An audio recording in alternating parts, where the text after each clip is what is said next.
ಎಲ್ಲರಿಗೂ ನಮಸ್ಕಾರ. ಗುರುದೀಕ್ಷಾ ಅಕಾಡೆಮಿ ಪ್ರಸ್ತುತಪಡಿಸುವ ದ ಹಿಂದೂ ಕನ್ನಡ ವಿಶ್ಲೇಷಣೆ ಕಾರ್ಯಕ್ರಮಕ್ಕೆ ತಮಗೆಲ್ಲ ಸ್ವಾಗತ. ಈ ದಿನದ ದ ಹಿಂದೂ, ಪ್ರಜಾವಾಣಿ ಮತ್ತು ಡೆಕ್ಕನ್ ಹೆರಾಲ್ಡ್ ಪತ್ರಿಕೆಗಳ ಕೆಲವು ಇಂಪಾರ್ಟೆಂಟ್ ಆರ್ಟಿಕಲ್ಗಳನ್ನು ನಾವು ನೋಡೋಣ. ಈ ದಿನದ ಮೊದಲ ಆರ್ಟಿಕಲ್ ಬಂದು SC quashes provisions of tribunal reforms act. ನಿನ್ನೆ ಸುಪ್ರೀಂ ಕೋರ್ಟ್ ಏನು ನಿರ್ಧಾರ ತಗೊಂಡಿದೆ ಅಂತಂದರೆ, ಟ್ರೈಬ್ಯುನಲ್ ರಿಫಾರ್ಮ್ಸ್ ಆ್ಯಕ್ಟ್ ಅನ್ನುವಂತಹ ಆ್ಯಕ್ಟ್ 2021ರಲ್ಲಿ ಜಾರಿಗೆ ಬಂದಿತ್ತು. ಈ ಆ್ಯಕ್ಟು ಇದರ ಕೆಲವು ಪ್ರಾವಿಷನ್ಸ್ಗಳೇನಿದೆ ಅದನ್ನು ಸುಪ್ರೀಂ ಕೋರ್ಟ್ ರದ್ದುಪಡಿಸಿದೆ ಅಂತ ಹೇಳ್ಬೋದು. ಸೊ ಇದು ಈ ಒಂದು ನಿರ್ಧಾರ ಏನಿದೆ ಅಥವಾ ಈ ಒಂದು ಬೆಳವಣಿಗೆ ಏನಿದೆ ಇದು ಜುಡಿಷಿಯಲ್ ಇಂಡಿಪೆಂಡೆನ್ಸ್ ಮತ್ತು ಎಕ್ಸಿಕ್ಯೂಟಿವ್ ಓವರ್ ರೀಚನ್ನು ತಡೆಯುವಂತಹ ಒಂದು ನಡೆಯಾಗಿದೆ ಅಂತ ಹೇಳ್ಬೋದಾಗುತ್ತೆ. ಒಂದು ಕಡೆ ಜುಡಿಷಿಯಲ್ ಇಂಡಿಪೆಂಡೆನ್ಸ್, ಮತ್ತೊಂದು ಕಡೆ ಎಕ್ಸಿಕ್ಯೂಟಿವ್ ಓವರ್ ರೀಚ್ ಏನಿದೆ, ಇದೆರಡನ್ನ ಇಲ್ಲಿ ಸುಪ್ರೀಂ ಕೋರ್ಟ್ ತಡೆದಿದೆ ಅಂತ ಹೇಳ್ಬೋದು. ಇದರ ಬ್ಯಾಕ್ಗ್ರೌಂಡನ್ನು ನಾವು ನೋಡೋಕ್ಕೆ ಹೋದರೆ, ಸರ್ಕಾರ 2021ರಲ್ಲಿ ಟ್ರೈಬ್ಯುನಲ್ ರಿಫಾರ್ಮ್ಸ್ ಆ್ಯಕ್ಟನ್ನು ಜಾರಿಗೆ ತಂದಿತ್ತು. ಈ ಒಂದು ಆ್ಯಕ್ಟ್ ಮುಖಾಂತರ ಟ್ರೈಬ್ಯುನಲ್ಸನ್ನು ರೀಸ್ಟ್ರಕ್ಚರ್ ಮಾಡೋದಿರ್ಬೋದು, ಅಂದರೆ ಅದನ್ನು ಪುನರ್ರಚನೆ ಮಾಡೋದಿರ್ಬೋದು, ಇಲ್ಲ ಅಂತಂದರೆ ಅಲ್ಲಿ ಟ್ರೈಬ್ಯುನಲ್ಸಲ್ಲಿ ವರ್ಕ್ ಮಾಡುವಂತಹವರ ಒಂದು ಟೆನ್ಯೂರ್ ಏನಿದೆ, ಅವರ ಒಂದು ಸೇವಾ ಅವಧಿ ಏನಿದೆ ಅದನ್ನು ಚೇಂಜ್ ಮಾಡಿರೋದಿರ್ಬೋದು, ಮತ್ತು ನೇಮಕಾತಿ ನಿಯಮಗಳನ್ನು ಚೇಂಜ್ ಮಾಡುವಂಥ ಒಂದು ಪ್ರಾವಿಷನ್ಸ್ನ ಈ ಒಂದು ಆ್ಯಕ್ಟಲ್ಲಿ ತರಲಾಗಿತ್ತು. ಆದರೆ ಈ ಒಂದು ಪ್ರಾವಿಷನ್ಸ್ ಏನಿದೆ ವಿತ್ ರೆಸ್ಪೆಕ್ಟ್ ಟು ಟೆನ್ಯೂರ್ ಇರ್ಬೋದು, ಇಲ್ಲ ಅಪಾಯಿಂಟ್ಮೆಂಟ್ ಮಾಡೋದ್ರಲ್ಲಿ ಇರ್ಬೋದು, ಇದೆಲ್ಲನೂ ಏನು ಸೆಂಟ್ರಲ್ ಗೌರ್ಮೆಂಟ್ ಏನಿದೆ ಅದಕ್ಕೆ ಹೆಚ್ಚಿನದಾದ ಒಂದು ರೈಟ್ಸನ್ನು ಕೊಡ್ತಾ ಇತ್ತು ಅಂತ ಹೇಳ್ಬೋದು, ಅಂದರೆ ಹೆಚ್ಚಿನದ ಪವರನ್ನು ಕೊಡ್ತಾ ಇತ್ತು ಅಂತ ಹೇಳ್ಬೋದು. ಸೊ ಹಾಗಾಗಿ ಏನಾಗುತ್ತೆ, ಟ್ರೈಬ್ಯುನಲ್ ರಿಫಾರ್ಮ್ಸ್ ಆ್ಯಕ್ಟಲ್ಲಿ ಅಂಡರಲ್ಲಿ ಅವರೇನಾದರೂ ವಿತ್ ರೆಸ್ಪೆಕ್ಟ್ ಟು ಅಪಾಯಿಂಟ್ಮೆಂಟ್ ನೇಮಕಾತಿ ನಿಯಮಗಳನ್ನು ಏನಾದರೂ ಅಂದರೆ in favour of central government ಇದ್ದಾರೆ ಅಂತಂದರೆ ಅಲ್ಲಿ ಟ್ರೈಬ್ಯುನಲ್ಸ್ನ ಒಂದು ಇಂಡಿಪೆಂಡೆನ್ಸ್ ಏನಿದೆ ಆ ಇಂಡಿಪೆಂಡೆನ್ಸ್ ಹಾಳಾಗುತ್ತೆ ಅಂತ ಹೇಳ್ಬೋದು. ಏಕೆಂತಂದರೆ ಈಗ ಗವರ್ನಮೆಂಟ್ ಇನ್ಫ್ಲುಯೆನ್ಸ್ ಒಂದು ಜುಡಿಷಿಯಲ್ ಬಾಡಿ ಮೇಲೆ ಇದೆ ಅಂತಂದರೆ ಆಗ ಅಲ್ಲಿ ಆ ಜುಡಿಷಿಯಲ್ ಬಾಡಿಯಲ್ಲಿ ವರ್ಕ್ ಮಾಡ್ತಾ ಇರುವಂತಹ ಸದಸ್ಯರೇನಿದ್ದಾರೆ ಅವರು ಗವರ್ಮೆಂಟ್ಗೆ ಫೇವರ್ ಆಗಿರುವಂತಹ ಒಂದು ಸಾಧ್ಯತೆಗಳು ಹೆಚ್ಚಿರುತ್ತೆ ಅಂತ ಹೇಳ್ಬೋದು. ಸೊ ಹಾಗಾಗಿ ಏನು ಮಾಡಿದೆ, ಇದು ವಿವಾದಾತ್ಮಕವಾಗಿತ್ತು ಅನ್ನುವಂಥ ಕಾರಣಕ್ಕೆ ಸುಪ್ರೀಂ ಕೋರ್ಟ್ ಇದನ್ನು ರದ್ದುಪಡಿಸಿದೆ ಅಂತ ಹೇಳ್ಬೋದಾಗುತ್ತೆ. ಹಾಗಾದರೆ ಸುಪ್ರೀಂ ಕೋರ್ಟ್ ಯಾವ ಒಂದು ಪ್ರಾವಿಷನ್ಸನ್ನು ರದ್ದುಪಡಿಸಿದೆ ಅಂತ ನಾವು ನೋಡೋಣ. ಮೊದಲಿಗೆ ಏನು ಅಂತಂದರೆ, ಈ ಆ್ಯಕ್ಟ್ ಪ್ರಕಾರ ಪ್ರತಿ ಚೇರ್ಪರ್ಸನ್ ಮತ್ತು ಮೆಂಬರ್ ಏನಿದ್ದಾರೆ ಇವರಿಗೆ 4 ವರ್ಷದ ಟೆನ್ಯೂರ್ ಇತ್ತು. ಅಂದರೆ ಟ್ರೈಬ್ಯುನಲ್ ರಿಫಾರ್ಮ್ಸ್ ಆ್ಯಕ್ಟ್ 2021 ಪ್ರಕಾರ ಇಲ್ಲಿ 4 ವರ್ಷದ ಸೇವಾ ಅವಧಿಯನ್ನು ಕೊಟ್ಟಿತ್ತು. ಆದರೆ ಈಗ ಸುಪ್ರೀಂ ಕೋರ್ಟ್ ಈ 4 ವರ್ಷ ಅವಧಿಯನ್ನು ರದ್ದುಪಡಿಸಿ ಮೊದಲು ಹೇಗೆ 5 ವರ್ಷದ ಅವಧಿ ಇತ್ತು ಅದನ್ನೇ ವಾಪಸ್ ತಂದಿದೆ ಅಂತ ಹೇಳ್ಬೋದು. ಮತ್ತು ಎರಡನೇದಾಗಿ ಏನು ಅಂತಂದರೆ, minimum age of 50 years of appointment as chairperson. ಈಗ ಒಂದು ಟ್ರೈಬ್ಯುನಲ್ನ ಮುಖ್ಯಸ್ಥರಾಗಬೇಕು ಅಂತಂದರೆ ಮಿನಿಮಮ್ 50 ವರ್ಷ ಆಗಿರಬೇಕು. ಇದು ಈ ಟ್ರೈಬ್ಯುನಲ್ ರಿಫಾರ್ಮ್ಸ್ ಆ್ಯಕ್ಟಲ್ಲಿ ಆ್ಯಡ್ ಮಾಡಿದ್ದಂತಹ ಪ್ರಾವಿಷನ್ ಆಗಿದೆ. ಸೊ ಸುಪ್ರೀಂ ಕೋರ್ಟ್ ಏನು ಹೇಳಿದೆ, ಇದಕ್ಕೆ ಈ ಒಂದು ಏಜ್ ಲಿಮಿಟನ್ನು ಇಟ್ಟಿರೋದಕ್ಕೆ, ಅಂದರೆ ಮಿನಿಮಮ್ 50 ವರ್ಷ ಆಗಿದ್ದರೆ ಮಾತ್ರ ಅವರನ್ನು ಟ್ರೈಬ್ಯುನಲ್ನ ಮುಖ್ಯಸ್ಥರಾಗಿ ಅಪಾಯಿಂಟ್ ಮಾಡ್ಬೋದು ಅಂತ ಹೇಳಿರುವಂಥ ಒಂದು ಪ್ರಾವಿಷನ್ಗೆ ಸುಪ್ರೀಂ ಕೋರ್ಟ್ ಏನು ಹೇಳಿದೆ ಅಂತಂದರೆ, ಇದರಿಂದ ಏನಾಗ್ತಾ ಇದೆ ಅಂತಂದರೆ, ಈ ಮಿನಿಮಮ್ 50 years ಅನ್ನುವಂಥ ಒಂದು ಆ ಲಿಮಿಟ್ ಏನಿದೆ ಅದು ಆರ್ಬಿಟ್ರರಿಯಾಗಿ ಅವರು ಚೂಸ್ ಮಾಡಿದ್ದಾರೆ. ಅಂದರೆ ಯಾವುದೇ ರೀತಿಯಾದ ಒಂದು ರೀಸನ್, ಪ್ರಾಪರ್ ರೀಸನ್ ಇಲ್ಲ. ಸೊ ಇದು ಆಗಿರುವಂತಹ ಕಾರಣ. ಮತ್ತು ಇದರಿಂದ ಏನಾಗುತ್ತೆ, ಅನೇಕ ವ್ಯಕ್ತಿಗಳು ಇವನ್ ದೇ ಆರ್ ಎಲಿಜಿಬಲ್, ಅವರು 50 years ಒಳಗಡೆ ಇದ್ದಾರೆ ಅನ್ನುವಂಥ ಒಂದು ಕಾರಣದಿಂದ ಅವರು ಮುಖ್ಯಸ್ಥರಾಗದೇ ಇರುವಂತಹ ಚಾನ್ಸಸ್ ಹೆಚ್ಚಿನದಾಗಿದೆ. ಸೊ ಹಾಗಾಗಿ ಇದನ್ನು ಕೂಡ ನಾವು ರದ್ದುಪಡಿಸ್ತೀವಿ ಅಂತ ಹೇಳಿದ್ದಾರೆ. So first one with respect to tenure ರದ್ದುಪಡಿಸಿದ್ದು, ಸೆಕೆಂಡ್ ಒನ್ನು ಈ ಮಿನಿಮಮ್ ಏಜ್ ಏನಿದೆ ಅದನ್ನು ರದ್ದುಪಡಿಸಿದೆ ಸುಪ್ರೀಂ ಕೋರ್ಟ್. ಮತ್ತು ನೆಕ್ಸ್ಟ್ ನಾವು ನೋಡೋಕ್ಕೆ ಹೋದರೆ, ಈಗ ಟ್ರೈಬ್ಯುನಲ್ಸ್ಗೆ ಯಾರನ್ನಾರು ಅಪಾಯಿಂಟ್ಮೆಂಟ್ ಮಾಡ್ತಾ ಇದ್ದಾರೆ ಅಂತಂದರೆ ಅಲ್ಲಿ ಸರ್ಚ್ ಕಮ್ ಸೆಲೆಕ್ಷನ್ ಕಮಿಟಿ ಇರುತ್ತೆ. ಸೊ ಈ ಸರ್ಚ್ ಕಮ್ ಸೆಲೆಕ್ಷನ್ ಕಮಿಟಿ ಅಂದರೆ ಇದು ಮೊದಲು ಇಬ್ಬರ ಹೆಸರನ್ನು ಏನಂತೀವಿ ರೆಫರ್ ಮಾಡ್ಬೋದಿತ್ತು. ಬಟ್ ಈಗ ಏನು ಮಾಡಿದೆ, ಇದು ಇಬ್ಬರಿಗೆ ಬದಲಾಗಿ ಸುಪ್ರೀಂ ಕೋರ್ಟ್ ಒಬ್ಬರನ್ನ ಮಾತ್ರ ನೀವು ರೆಫರ್ ಮಾಡ್ಬೋದು ಅಂತ ಹೇಳಿದೆ. ಆ್ಯಂಡ್ ಆಲ್ಸೋ ಈ ಒಂದು ಸರ್ಚ್ ಆ್ಯಂಡ್ ಸೆಲೆಕ್ಷನ್ ಕಮಿಟಿ ಏನಿದೆ ಇದರ ರೆಕಮೆಂಡೇಷನ್ಸ್ ಏನಿತ್ತು, ಮೊದಲು ಇದು ಬೈಂಡಿಂಗ್ ಆಗಿ ಇರಲಿಲ್ಲ. ಅಂದರೆ ಸೆಂಟ್ರಲ್ ಗವರ್ನಮೆಂಟ್ ಏನಿದೆ ಈ ಒಂದು ಸರ್ಚ್ ಆ್ಯಂಡ್ ಸೆಲೆಕ್ಷನ್ ಕಮಿಟಿ ಕೊಟ್ಟಂತಹ ಹೆಸರುಗಳನ್ನು ನಿರಾಕರಿಸ್ಬೋದಿತ್ತು, ಅಂದರೆ ಕಂಪ್ಲೀಟಾಗಿ ಅದನ್ನ ಇಗ್ನೋರ್ ಮಾಡ್ಬೋದಾಗಿತ್ತು. ಬಟ್ ಈಗ ಸುಪ್ರೀಂ ಕೋರ್ಟ್ ಏನು ಹೇಳಿದೆ ಅಂದರೆ, ಈ ಒಂದು ಏನು ಸೆಂಟ್ರಲ್ ಗವರ್ಮೆಂಟ್ ಇಗ್ನೋರ್ ಮಾಡುವಂಥ ಪ್ರಾವಿಷನ್ ಇದೆ, it is against separation of powers ಏನಿದೆ ಇದು ನಮ್ಮ ಬೇಸಿಕ್ ಸ್ಟ್ರಕ್ಚರ್ನ ಒಂದು ಭಾಗ ಆಗಿರುವಂಥ ಕಾರಣ ಇದನ್ನು ಇಗ್ನೋರ್ ಮಾಡ್ದಂಗೆ ಆಗುತ್ತೆ. ಸೊ ಹಾಗಾಗಿ ಏನು ಮಾಡಬೇಕು, ಈ ಒಂದು ಏನು ಸರ್ಚ್ ಆ್ಯಂಡ್ ಸೆಲೆಕ್ಷನ್ ಕಮಿಟಿ ಕೊಡುವಂಥ ರೆಕಮೆಂಡೇಷನ್ಸ್ ಏನಿದೆ ಅದನ್ನು ಸೆಂಟ್ರಲ್ ಗವರ್ಮೆಂಟ್ ಏನಾದರೂ ನಿರಾಕರಿಸುವಂಥ ಅಥವಾ ನಿರ್ಲಕ್ಷಿಸುವಂಥ ಪವರ್ ಇಲ್ಲ ಸೆಂಟ್ರಲ್ ಗವರ್ಮೆಂಟ್ಗೆ ಅಂತ ಹೇಳಿದೆ. ಮತ್ತು ನೆಕ್ಸ್ಟ್ ಪ್ರೊವಿಷನ್ ನಾವು ನೋಡೋದಾದರೆ SC ಏನು ಹೇಳಿದ್ದಾನೆ, ಈಗ ಟ್ರೈಬ್ಯುನಲ್ಸಲ್ಲಿ ಏನಾಗುತ್ತೆ, ರೀಅಪಾಯಿಂಟ್ಮೆಂಟ್ ಪಾಸಿಬಲ್ ಇದೆ. ಈಗ ಫಾರ್ ಎಕ್ಸಾಂಪಲ್ ಈಗ ಸದ್ಯಕ್ಕೆ 4 ಇಯರ್ಸ್ ಏನು ಇಷ್ಟು ವರ್ಷ ಇತ್ತು, ಸೊ 4 ಇಯರ್ಸ್ ಆದ ತಕ್ಷಣ ಅವ್ರನ್ನ ಮತ್ತೆ ವಾಪಸ್ ಟ್ರೈಬ್ಯುನಲ್ಗೆ ರೀಅಪಾಯಿಂಟ್ ಮಾಡ್ಬೋದಾಗಿತ್ತು. ಬಟ್ ಈಗ ಸುಪ್ರೀಂ ಕೋರ್ಟ್ ಏನು ಹೇಳ್ತಾ ಇದೆ ಅಂತಂದರೆ, ಈ ರೀಅಪಾಯಿಂಟ್ಮೆಂಟ್ ಪ್ರೊಸೀಜರ್ ಏನಿದೆ ಅದು ಕೂಡ ಫ್ರೆಶ್ ಅಪಾಯಿಂಟ್ಮೆಂಟ್ಸ್ನ ಯಾವ ರೀತಿಯಾಗಿ ಮಾಡ್ತೀರಾ ಅದೇ ಪ್ರೊಸೀಜರನ್ನು ಫಾಲೋ ಮಾಡಬೇಕು ಅಂತ ಕೂಡ ಇಲ್ಲಿ ಹೇಳಿದ್ದಾರೆ. ಸೊ ಹಾಗಾದರೆ ಯಾಕೆ ಕೋರ್ಟ್ ಈ ಒಂದು ಪ್ರಾವಿಷನ್ಸ್ಗಳನ್ನು ರದ್ದುಪಡಿಸ್ತು ಅಂತ ನಾವು ನೋಡಬೇಕಾಗುತ್ತೆ. ಸೊ ಮೊದಲಿಗೆ ಏನು ಅಂತಂದರೆ, ಜುಡಿಷಿಯಲ್ ಇಂಡಿಪೆಂಡೆನ್ಸ್, ಈಗಾಗಲೇ ನಾವು ಮಾತಾಡಿರೋ ಥರ, ಅಂದರೆ ಟ್ರೈಬ್ಯುನಲ್ಗಳೇನಿದೆ they are part of judiciary. Tribunals ಅಂದರೆ ಈಗ ಎಲ್ಲಿ ಸುಪ್ರೀಂ ಕೋರ್ಟ್, ಹೈಕೋರ್ಟ್ ಇಲ್ಲ ಬೇರೆ ಲೋವರ್ ಕೋರ್ಟ್ಸ್ ವರ್ಕ್ ಮಾಡೋದಕ್ಕಾಗಲ್ಲ ಅಂಥ ಕಡೆ ಟ್ರೈಬ್ಯುನಲ್ಸನ್ನು ನಾವು ಬಳಸ್ತೀವಿ. ಅಂದರೆ ಟ್ರೈಬ್ಯುನಲ್ಸ್ ಅಲ್ಲಿ ವರ್ಕ್ ಮಾಡುತ್ತೆ. ಸೊ ಹಾಗಾಗಿ ಏನು ಸೆಂಟ್ರಲ್ ಗವರ್ನಮೆಂಟ್ ಇದೆ ಅಥವಾ ಎಕ್ಸಿಕ್ಯೂಟಿವ್ ಏನಿದೆ, ಎಕ್ಸಿಕ್ಯೂಟಿವ್ ಏನಾದರೂ ಈ ಟ್ರೈಬ್ಯುನಲ್ಸ್ನಲ್ಲಿ ಹೆಚ್ಚಿನದಾಗಿ ಭಾಗವಹಿಸಿದರೆ ಆ ಒಂದು ಜುಡಿಷಿಯಲ್ ಇಂಡಿಪೆಂಡೆನ್ಸನ್ನು ಕಾಪಾಡ್ಕೊಳ್ಳೋದಕ್ಕೆ ಆಗೋದಿಲ್ಲ ಅಂತ ಅಂದ್ಬಿಟ್ಟು ಈ ಒಂದು ರೀಸನನ್ನು ಕೋರ್ಟ್ ಕೊಟ್ಟಿದೆ. ಅಂದರೆ ದಟ್ ಈಸ್ ವೈ ಜುಡಿಷಿಯಲ್ ಇಂಡಿಪೆಂಡೆನ್ಸನ್ನು ಮೇಂಟೈನ್ ಮಾಡೋದಕ್ಕೆ ಇಲ್ಲಿ ಏನಂತೀವಿ, ಈ ಒಂದು ರದ್ದುಪಡಿಸುವಿಕೆ ಏನಿದೆ ದಟ್ ಈಸ್ ಇಂಪಾರ್ಟೆಂಟ್ ಅಂತ ಹೇಳಿದೆ. ಮತ್ತು ನೆಕ್ಸ್ಟ್ ನಾವು ನೋಡಿದರೆ ಈ ಸೆಪ್ರೇಷನ್ ಆಫ್ ಪವರ್ಸ್ ಇಶ್ಯೂ ಏನು ಹೇಳಿದೆ, ಆ ಸೆಪ್ರೇಷನ್ ಆಫ್ ಪವರ್ಸ್ ಏನಿದೆ ಇದು ಈ ಆ್ಯಕ್ಟ್ ಏನಿದೆ, ಟ್ರೈಬ್ಯುನಲ್ ರಿಫಾರ್ಮ್ಸ್ ಆ್ಯಕ್ಟ್ ಏನಿದೆ, it indirectly gave power to central government. ಕೇಂದ್ರ ಸರ್ಕಾರಕ್ಕೆ ಹೆಚ್ಚಿನದಾದ ಒಂದು ಪವರನ್ನು ಕೊಡೋಕ್ಕೆ ಸ್ಟಾರ್ಟ್ ಮಾಡ್ತು. ಸೊ ಆಗೇನಾಗುತ್ತೆ, SOP ಯಲ್ಲಿ ಏನಿದೆ ಸೆಪ್ರೇಷನ್ ಆಫ್ ಪವರ್ಸ್ ಏನಿದೆ ಅದು ಇಲ್ಲಿ ಡಿಮಿನಿಷ್ ಆಗ್ತಾ ಇದೆ ಅಂತ ಹೇಳ್ಬೋದು. ಯಾಕೆ ಅಂತಂದರೆ ಸೆಪ್ರೇಷನ್ ಆಫ್ ಪವರ್ಸ್ ಏನು, ಜುಡಿಷಿಯರಿ ಕೆಲಸ ಮಾಡಬೇಕು, ಎಕ್ಸಿಕ್ಯೂಟಿವ್ ಕೆಲಸ, ಲೆಜಿಸ್ಲೇಚರ್ ಕೆಲಸ. ಯಾವುದೇ ಕಾರಣಕ್ಕೂ ಒಬ್ಬರು ಇನ್ನೊಬ್ಬರ ಒಂದು ಏನಂತೀವಿ ಫಂಕ್ಷನ್ಸಲ್ಲಿ ಇಂಟರ್ಫಿಯರ್ ಆಗಬಾರ್ದು ಅಂತ. ಈಗ ಇಲ್ಲಿ ಎಕ್ಸಿಕ್ಯೂಟಿವ್ ಜುಡಿಷಿಯಲ್ ಇದರಲ್ಲಿ ಏನಂತೀವಿ ಜುಡಿಷಿಯಲ್ ಅಪಾಯಿಂಟ್ಮೆಂಟ್ಸಲ್ಲಿ ಇಲ್ಲ ಜುಡಿಷಿಯಲ್ ಪವರ್ಸಲ್ಲಿ ಏನಾದರೂ ಇನ್ವಾಲ್ವ್ ಆದರೆ that becomes executive over reach ಆಗುತ್ತೆ ಅಂತ ಕೂಡ ಸುಪ್ರೀಂ ಕೋರ್ಟ್ ಹೇಳಿದೆ. ಹಾಗಾದರೆ ಈ ಒಂದು ಏನು ಸುಪ್ರೀಂ ಕೋರ್ಟ್ನ ನಿರ್ಧಾರ ಏನಿದೆ ಇದರಿಂದ ಟ್ರೈಬ್ಯುನಲ್ಗಳಿಗೆ ಯಾವ ರೀತಿಯಾಗಿ ಹೆಲ್ಪ್ ಆಗುತ್ತೆ ಅಂತ ನಾವು ನೋಡಿದರೆ, ಒಂದು ಕಡೆ ಟ್ರೈಬ್ಯುನಲ್ನ ಅಟಾನಮಿ ಏನಿದೆ, ಸ್ವಾಯತ್ತತೆ ಏನಿದೆ, ಇದು ಇಂಪ್ರೂವ್ ಆಗುತ್ತೆ ಅಥವಾ ಸ್ಟ್ರೆಂಥನ್ ಆಗುತ್ತೆ ಅಂತ ಹೇಳ್ಬೋದು. ಮತ್ತೊಂದು ಕಡೆ ಏನಾಗುತ್ತೆ, ಫೇರ್ ಆ್ಯಂಡ್ ಟ್ರಾನ್ಸ್ಪರೆಂಟ್ ಅಪಾಯಿಂಟ್ಮೆಂಟ್ಸ್ ನಡೆಯುತ್ತೆ. ಈ ಅಪಾಯಿಂಟ್ಮೆಂಟ್ಸ್ ಏನಿದೆ, ಫೇರ್ ಆ್ಯಂಡ್ ಟ್ರಾನ್ಸ್ಪರೆಂಟ್ ಆಗಿರುತ್ತೆ. ಯಾಕೆ ಅಂತಂದರೆ ಇಲ್ಲಿ ಏನು ಸೆಂಟ್ರಲ್ ಗೌರ್ಮೆಂಟ್ ನಿರಾಕರಿಸೋಕ್ಕಾಗಲ್ಲ ಅನ್ನುವಂಥ ಪ್ರಾವಿಷನನ್ನು ಸುಪ್ರೀಂ ಕೋರ್ಟ್ ಹೇಳಿದೆ. ಸೊ ಹಾಗಾಗಿ ಫೇರ್ ಆ್ಯಂಡ್ ಟ್ರಾನ್ಸ್ಪರೆಂಟ್ ಅಪಾಯಿಂಟ್ಮೆಂಟ್ಸ್ ನಡೆಯುತ್ತೆ. At the same time executive influence ಅಥವಾ ಎಕ್ಸಿಕ್ಯೂಟಿವ್ ಓವರ್ ರೀಚ್ ಏನಿದೆ ಅದು ಕೂಡ ಕಡಿಮೆ ಆಗುತ್ತೆ. ಇದೆಲ್ಲದರ ಜೊತೆಗೆ ಏನು ಟ್ರಯಲ್ಸ್ ಏನಿರುತ್ತೆ, ಅಂದರೆ ಏನು ಕೇಸ್ಗಳಿರ್ತವೆ that will go in a fast manner. So ಬೇಗ ಮುಗಿಸುತ್ತೆ ಆ್ಯಂಡ್ ಜಸ್ಟಿಸ್ ಕೂಡ ಬೇಗ ಸಿಗುತ್ತೆ ಅನ್ನುವಂಥ ಒಂದು ಅನ್ನೋವಂಥ ಒಂದು ಅಡ್ವಾಂಟೇಜಸ್ ಈ ಒಂದು ಸುಪ್ರೀಂ ಕೋರ್ಟ್ನ ನಿರ್ಧಾರದಿಂದ ಇದೆ ಅಂತ ಹೇಳ್ಬೋದು. ಇನ್ನು ಪ್ರಿಲಿಮ್ಸ್ ಪಾಯಿಂಟ್ ಆಫ್ ವ್ಯೂ ನಾವು ನೋಡಿದ್ರೆ ಇದಿಷ್ಟು ನಾವು ಮೇನ್ಸ್ ಪಾಯಿಂಟ್ ಆಫ್ ವ್ಯೂ ಅಲ್ಲಿ ನೋಡ್ತೀವಿ. ಯಾಕೆ ಅಂತಂದರೆ ಇಲ್ಲಿ ಇದು ಯಾವ ರೀತಿಯಾದ ಕ್ವೆಶನ್ಸಿಗೆ ಬರ್ಬೋದು ಅಂತಂದರೆ, ಜುಡಿಷಿಯಲ್ ಪವರ್ಸ್ ಏನಿದೆ ಅದಕ್ಕೆ ನಾವು ಏನಾದ್ರು with respect to judicial powers ಬಂತು ಅಂತಂದರೆ ಕ್ವೆಶನ್, ಅಲ್ಲಿ ನಾವು ಇದನ್ನು ಕೋಟ್ ಮಾಡ್ಬೋದಾಗುತ್ತೆ. ಇಲ್ಲ ಟ್ರೈಬ್ಯುನಲ್ ರಿಫಾರ್ಮ್ಸ್ ಆ್ಯಕ್ಟ್ ಬಗ್ಗೆನೇ ಕ್ವೆಶನ್ ಕೇಳಿದಾಗ ಅದರ ಏನಂತೀವಿ ಡ್ರಾಬ್ಯಾಕ್ಸ್ ಏನು ಮತ್ತು ಇವಾಗ ಸುಪ್ರೀಂ ಕೋರ್ಟ್ ತೊಗೊಂಡಿರೋ ಸ್ಟೆಪ್ಪಿಂದ ಏನು ಲೈಕ್ ಅಡ್ವಾಂಟೇಜಸ್ ಏನು, ಇದನ್ನೆಲ್ಲ ನಾವು ಕೋಟ್ ಮಾಡ್ಬೋದಾಗುತ್ತೆ. Then with respect to prelims ನಾವು ಬಂದರೆ ಆರ್ಟಿಕಲ್ 323A ಮತ್ತು 323B ನಮಗೆ ಇಂಪಾರ್ಟೆಂಟ್ ಆಗುತ್ತೆ. ಏಕೆ ಅಂತಂದರೆ ಆರ್ಟಿಕಲ್ 323 ಮತ್ತು 323A ಮತ್ತು B ಏನಿದೆ ಇದು ಟ್ರೈಬ್ಯುನಲ್ಸ್ನ ಅಪಾಯಿಂಟ್ಮೆಂಟ್ ಅಥವಾ ಟ್ರೈಬ್ಯುನಲ್ಸ್ನ ಕಾನ್ಸ್ಟಿಟ್ಯೂಷನ್ಗೆ ಹೆಲ್ಪ್ ಮಾಡುವಂಥದ್ದು. ಸೊ ಇಲ್ಲಿ ಏನು ಹೇಳುತ್ತೆ, ಆರ್ಟಿಕಲ್ 323 ಏನಿದೆ ಇದು administrative tribunals for public service disputes. ಅಂದರೆ ಈಗ ವಿತ್ ರೆಸ್ಪೆಕ್ಟ್ ಟು ಪಬ್ಲಿಕ್ ಸರ್ವಿಸಸಲ್ಲಿ ಏನಾದರೂ ಡಿಸ್ಪ್ಯೂಟ್ಸ್ ಇದೆ ಅಂದರೆ ಅವರು ಜುಡಿಷಿಯರಿ ಹತ್ರ ಹೋಗಲ್ಲ, ಅಂದರೆ SC ಸುಪ್ರೀಂ ಕೋರ್ಟ್ ಹೈಕೋರ್ಟ್ ಹತ್ರ ಹೋಗೋದಿಲ್ಲ, ಬದಲಿಗೆ ಈ ಅಡ್ಮಿನಿಸ್ಟ್ರೇಟಿವ್ ಟ್ರೈಬ್ಯುನಲ್ಸ್ ಹತ್ರ ಹೋಗ್ತಾರೆ. ಸೊ ಈ ಅಡ್ಮಿನಿಸ್ಟ್ರೇಟಿವ್ ಟ್ರೈಬ್ಯುನಲ್ಸ್ ಏನಿದೆ they are established only by the parliament. ಇದು ನಮಗೆ ಇಂಪಾರ್ಟೆಂಟ್ ಆಗುತ್ತೆ. It is established only by parliament and ಇದಕ್ಕೆ ಯಾವುದೇ ರೀತಿಯಾದ ಹೈರಾರ್ಕಿ ಇರೋದಿಲ್ಲ.